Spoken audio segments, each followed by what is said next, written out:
बिलासपुर में गार्डन की जमीन पर अतिक्रमण का मामला तेज होता जा रहा है, जहां संकटमोचन वाटिका के निवासी वरिष्ठ पत्रकार रुद्र अवस्थी की अगुवाई में प्रतिनिधि मंडल के रूप में कलेक्टर संजय अग्रवाल के पास पहुंचे और शिकायत दर्ज कराई।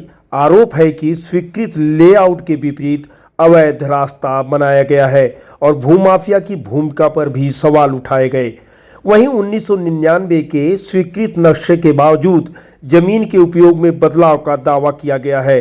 कलेक्टर ने मामले को गंभीरता से लेते हुए जांच के निर्देश दिए हैं और प्रतिनिधि मंडल को आश्वस्त किया है कि उचित कार्रवाई होगी।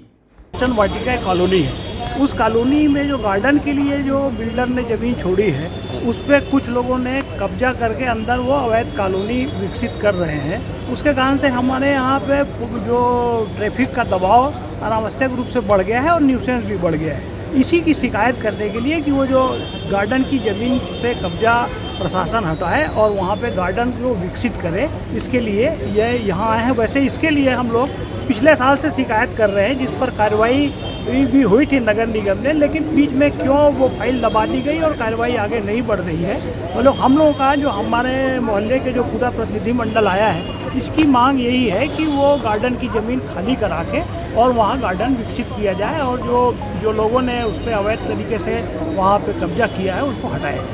अभी कलेक्टर साहब से हम मिले हैं तो उन्होंने आश्वासन दिया है कि इस मामले में कार्रवाई करने के लिए दिखेंगे और शीघ्र कार्रवाई होगी। हमने टाउन कंट्री प्लानिंग से जब आरटीआई के तहत ये जानकारी ली कि ये गार्डन की ज़मीन की स्थिति क्या है, तो वहाँ ये पता चला कि जो हमारा लेआउट जो पास हुआ था 98 में, उसी के अनुसार अभी भी वो गार्डन के लिए छूटी हुई ज़मीन है, वो किसी को न तो बेची गई है न उस पर किसी का कब्जा है। ये टाउन प्लानिंग से पता चला। जब हमको वहाँ से पता चला कि टाउन प्लानिंग के रिकॉर्ड में ये गार्डन की ज़मीन है, तब हम ये यहाँ शिकायत करने आए हैं कि वो हमारी जो ज़मीन पर कब्जा है उसे हटाया जाए।